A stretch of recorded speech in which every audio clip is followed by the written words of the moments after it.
Hello guys, welcome back to my YouTube channel. This is the weekly market analysis. If this is your first time visiting this channel, don't forget to click on the subscribe button and smash notification bell to get notified whenever I post a new video. So I'm bringing you this video on a Monday because today is a bank holiday. Alright, it's a bank holiday in the US, it's a bank holiday in Japan, it's a bank holiday in Canada. So if you're in the market today, that is today being Monday after the time this recording, then I don't know what you are doing on the market. So that is basically why I decided to bring you the weekly market outlook today. So henceforth or going forward, whenever there is a bank holiday on Monday, we get the weekly market outlook on Monday.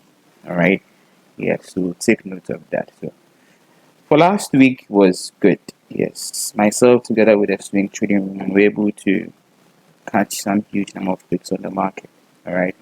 The first trade was CHF-JPY, and I think CHF-JPY caught about 235 pips on the market. Alright, yes, currently we are in trades at the moment. Alright, we are in CHF-JPY, we are in GBPJPY, we are in Euro-JPY. Euro-JPY is running at 150 pips, GBPJPY 150 pips, then CHF-JPY running at 180 pips. Alright, so those were the number of pips we were running on Friday before market close. Alright, we are still holding the trade, and then I'm expecting that the JPY pairs are going to move to the upside. So that is what is happening on the swing or in the swing trading. So going into a new week, it's a new week and things are happening in the market. Alright, things are happening. But before we get into the charts, let's get into the economic news calendar and see what is happening on the economic front. So on Monday, the 9th of August 2023, just as I said, we have Canadian bank holiday, we have bank holiday in Ecuador, bank holiday in Japan, we have bank holiday in US. Alright, then we also had the ECB speech for the Eurozone. We have retail sales monitor year over year for the month of September for GBP. Then we have the consumer confidence change for the month of October so far as Australia is concerned. On Tuesday, the 10th of October 2023, we have business confidence for the month of September for Australia. That is the only high impact news for Tuesday. So basically, for Tuesday, it is not also advisable to trade on Tuesday. Why? Because there is not much high impact news. And then again, we had bank holiday on Monday. Alright, we had bank holidays on Monday. So basically, when it happens this way, then Tuesday there is no or little high impact news. Tuesday is going to act like a normal Monday. Alright, so if you know the weekly profile, you should know what to expect on Mondays. So if I say Tuesday is going to act like a Monday, you should know what I'm talking about. Alright, the appropriate day to start day trading, active trading on daily basis is Wednesday, the 11th of October 2023, where we have the CPI for Germany for the month of September. We have the producer price index for the month for the month of September for USD. Then you have the FOMC minutes. This, I always see this, this minutes, even though it's a high impact news, you don't really see any impact on the market. Alright, so it's a high impact news too, but for a long time now, I haven't seen this news causing any havoc on the market. Alright, so take note of that. On Thursday, we have Hispanic Day. Alright, okay, so that's a bank holiday for Spain. It wouldn't really cause any effect on the market though, because it's just Spain alone within the Eurozone, so just ignore that. We have goods trade balance for GDP month over month for the month of August for GBP, goods trade balance for the month of August for GBP, jobless claims 4-week average for USD, continuing jobless claims for the month of September for USD, initial jobless claims for the month of October for USD, core inflation rates. Alright, core inflation rate for the month of September for USD, inflation rate month over month for the month of September for USD. We have the core inflation rate year over year. Alright, so just as I made you aware some time back, rather recently or 2 weeks ago, I remember I gave you the difference between month over month and year over year. All right, so we are looking at, if you look at month over month, it is just measuring on a monthly basis, but year over year is a yearly data that is given out. All right, so in this case, the core inflation rate from last year, that is September 2022 to September 2023, that is the mean of year over year. So take note of that. So that should tell you which one is more important to look at. All right, so take note of that. Then you have inflation rate year over year. All right, so between the core and then between the inflation rate, it should tell you which one to focus on. All right, basically it is the core that really moves the market. All right, but hey, they are all dropping at the same time. But if you have to look at the data to be able to project a long-term effect on the market, what you should focus on is the core inflation. All right, yes, what you should focus on is the core inflation. So kindly take note of that. We have CPI for USD for the month of September, then CPI, the same CPI for the month of September for USD. So these are the high impact news that you expect to see on Thursday. So Thursday is fully packed.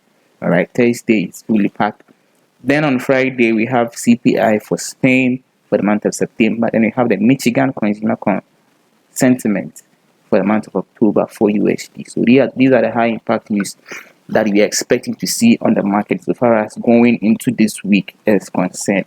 Let's move on to the chart and see what is happening. All right, at the moment things are really aligning so well. All right, the market is clear now, so I wouldn't waste my time so much. All right, yes, I'll just go straight to the point and tell you what I think and all that, then we'll move ahead. All right, so just kindly wait through to the end. So on the dollar index, we realize that price is still above the open price for October.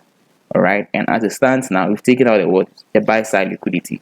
So I'm expecting to see this sell side liquidity to be taken out. All right, the sell side liquidity at 105.6, yeah, 603, yeah, that something like that. So basically, I want to see price take out this low.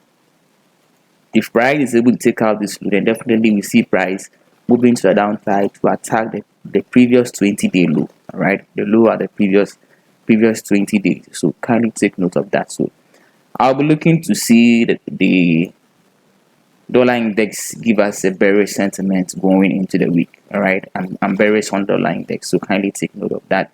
Let's move to GBPUSD and see what is happening there. So for GBPUSD, just as we can see, I've taken out a swing low or a sell side liquidity. Just as I made you aware last week, I was expecting price to reverse from this zone, and just as you can see, when price got here, we saw price we've seen price giving us a U-turn. So at this point, I want to see price continue to push to the downside, to the upside. So going into this week, I want to see price continue to push to the upside. All right, first of all, I want to see this swing high being violated. Once this swing high is violated, it's really set the pace for us to see price continue to push to the upside. So that is my expectation so far as GBPUSD is concerned. I'm bullish. All right, yeah. So let's look at what is happening on AUDUSD.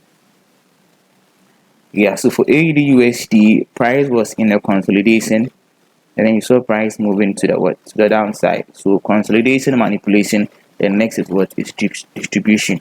That is the power of P. So at this point, I'm expecting the distribution to move to the upside to take out the previous 20-day high.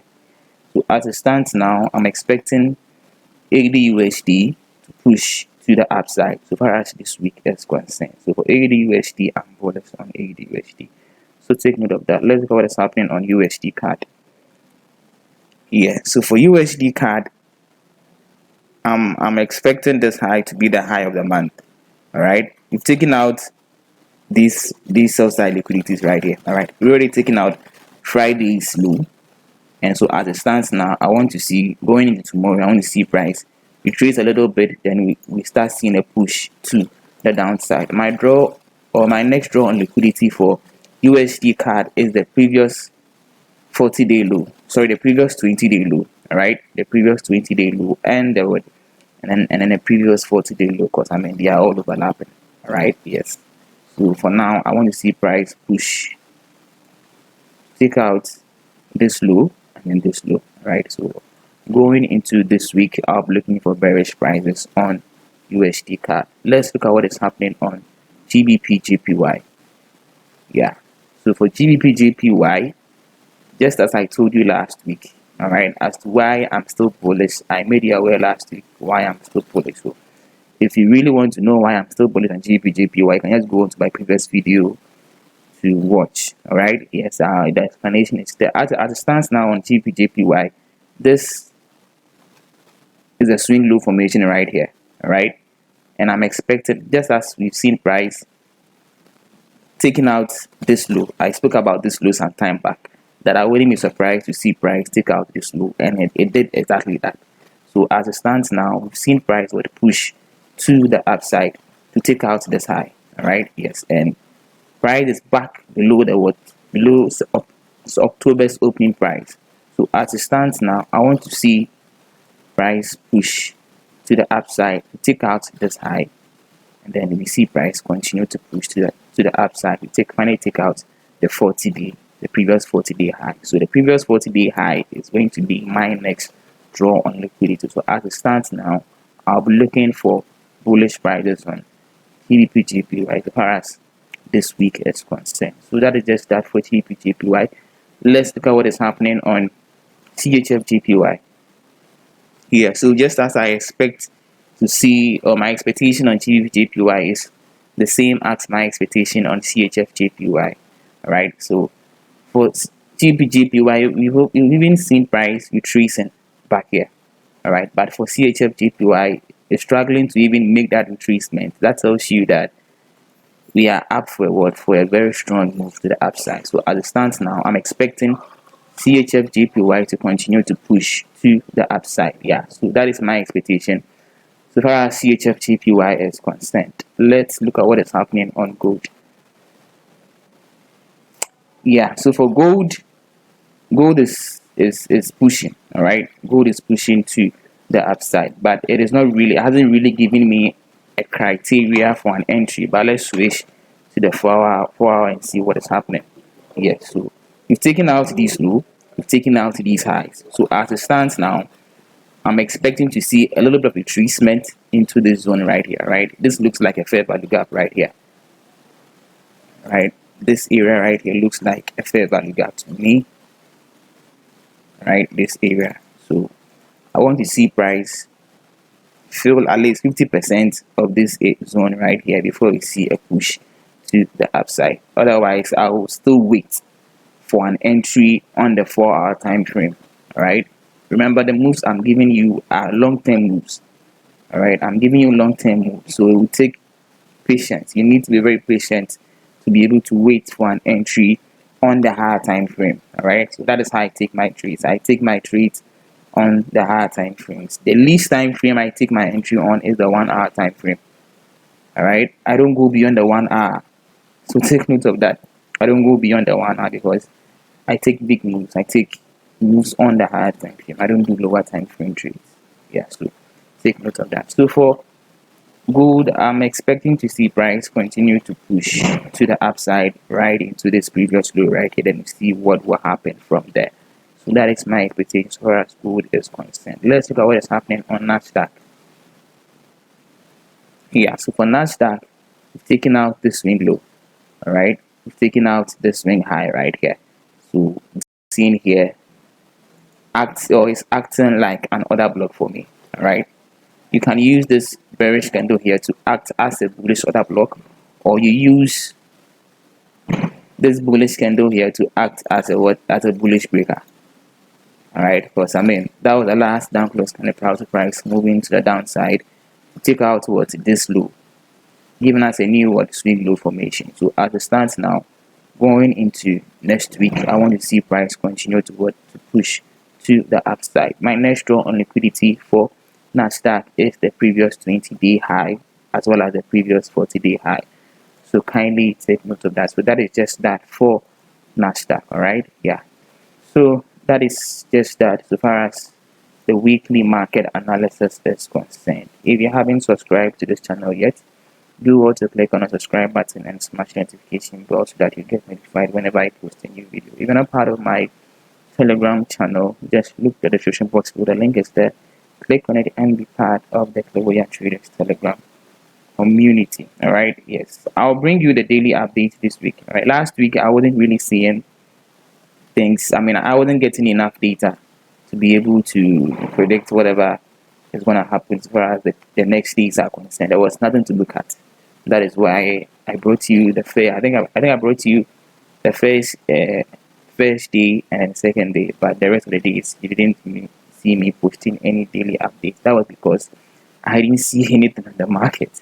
Yeah, so when I don't see anything on the market, I don't post because there's nothing to talk about. Why should I force myself to bring you something? All right, yeah. But let's hope and see things go as expected this week. All right, yes. Once I'm seeing what I need to see, you definitely get an update. All right, yeah. So that is just that. I wish you all good luck and good trade. Peace.